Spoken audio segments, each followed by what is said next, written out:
Poco se sabe de la vida de Gaitán.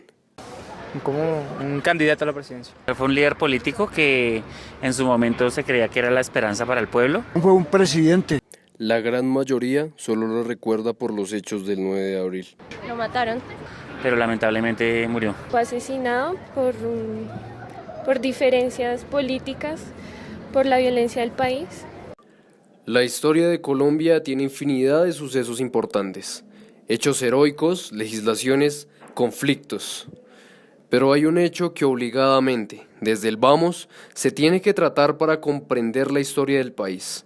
Un hombre y su movimiento, Jorge Eliezer Gaitán Ayala y el gaitanismo.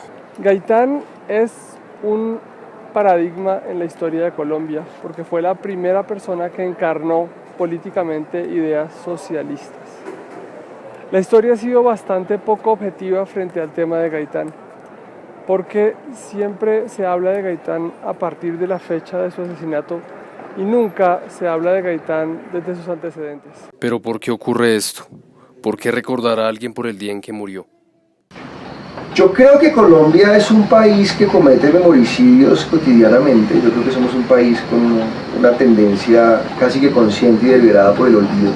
Casi que nos gusta el olvido, lo que contamos, lo buscamos y lo proponemos, lo promulgamos.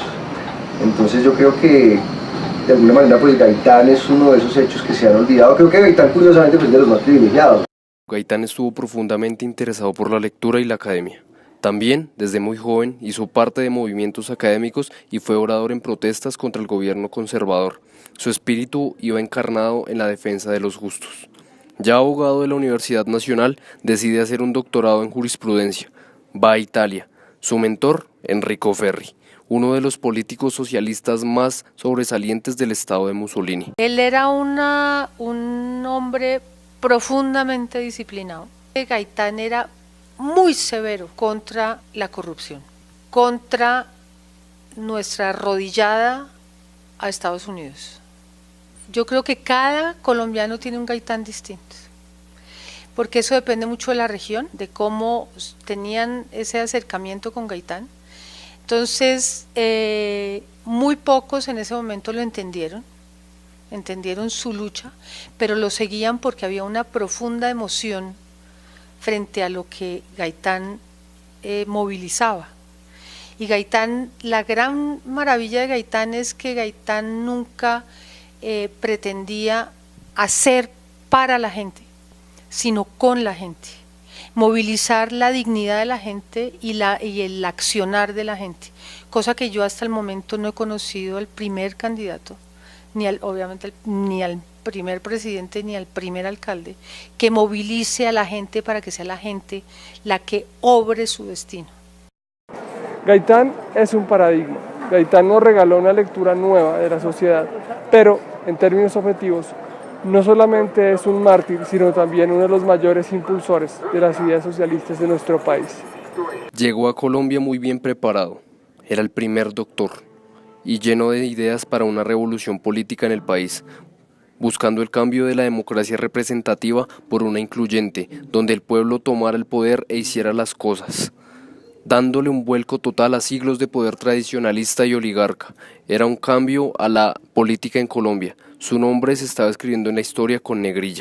Es un gran líder que tiene, según la percepción del pueblo, la facultad y el don de salvar o de resolver una situación que lleva muchísimos años en problemas, y el gran caudillo que tuvo, el gran personaje que siguieron las muchedumbres en la Colombia del siglo XX fue precisamente Jorge Eliezer Gaitán, de ahí que lo llaman el caudillo del pueblo. Él inicialmente pertenece al Partido Liberal Colombiano, luego yo lo catalogaría como un miembro del Partido Liberal. Más adelante hay una disidencia, o sea, una gente que sale del partido y forma la UNIR, ¿no? Que es la Unión Revolucionaria Izquierdista, un partido que forma él, que se supone pues es salirse de las filas del liberalismo, pero cuando Gaitán se va a presentar como presidente o como candidato a la presidencia de la República de Colombia, él se presenta como un candidato de liberalismo. Luego creo que sí puede ser presentado como un miembro del Partido Liberal Colombiano con una tendencia socialista. Yo creo que Gaitán tiene razón en decir que su ideología era socialista, pero creo que es un hecho que él pertenecía al Partido Liberal Colombiano, es un hecho histórico innegable. Pero este hombre que salía de los dogmas, de los partidos, del tradicionalismo, era un obstáculo para la corrupta oligarquía, que estaba perdiendo ese miedo que había generado en las masas y con el que tenían el control y el poder. El miedo ha sido, es, pero esperemos no siga siendo una herramienta política una herramienta política digamos, de coacción en nuestro país. El miedo nos puede impedirnos caminar o precisamente nos puede impulsar a vencerlo. Yo creo que esta generación está convocada a vencer el miedo, a poder imaginarse un país diferente y una sociedad distinta a la que teníamos cuando crecieron nuestros padres, nuestras madres, y que seamos nosotros realmente capaces de configurar un nuevo escenario social donde podamos realmente expresarnos en libertad, donde podamos construir un país a la altura de nuestros sueños y donde podamos realmente heredar ahora sí nosotros a nuestros hijos un espacio completamente diferente al que recibimos nosotros. Sus enemigos lo eliminaron, mataron al caudillo del pueblo, un hombre que pudo cambiar la forma de ver el poder, pero que sin duda marcó con fuerza y mucha tinta roja la historia y el pensamiento de un país. Hablemos así como de una primera cosa que hubiera sucedido. No hubiera habido guerrillas. Y de eso ya te puedes imaginar todo lo que se desencadena al respecto. Lo de los paramilitares es otra cosa distinta, porque los paramilitares nacieron mucho antes que la guerrilla. Entonces, eso sería un tema distinto. Es que definitivamente la ausencia de él, la muerte de él cambió el orden político nacional porque ocurrieron muchas cosas. O sea, a partir de eso, el fallecimiento de Gaitán se desata una época muy complicada que es la violencia de los 50 que deja grietas terribles en el país y cuyas consecuencias de alguna forma pues hemos seguido viviendo hasta el presente con las FARC o el ELN. Entonces creo que más bien sería la forma como el mapa político se empezó a configurar a raíz de la muerte de Gaitán, porque después de eso vino el Frente Nacional, se dividieron año por año, se dividían los candidatos liberales y conservadores y se presentaba uno y otro, entonces había pues muchos, creo que cambió mucho la forma como se organizó el país, más que cualquier cosa. No sé si hubiera sido muy diferente Colombia, pero con su muerte sí fue muy diferente. No son los libros de historia, no son ningún homenaje de los políticos colombianos, sino son los abuelos de ustedes, mis abuelos, mi mamá, que nos han permitido saber que Gaitán existió.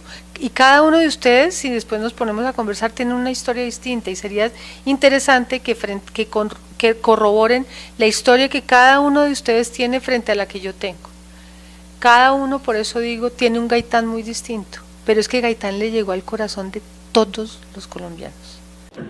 Si eres colombiano, si eres colombiano, si eres colombiano, lo tienes que probar. Este es el momento, este es el momento, este es el momento, la patria hay que salvar. A la presidencia, a la presidencia, a la presidencia, Gaitán tiene que ir. El pueblo lo quiere, el pueblo lo quiere, el pueblo lo quiere y él se hace sentir. Vamos a la carga, vamos a la lucha, vamos a la carga, vamos con el grito, libertad.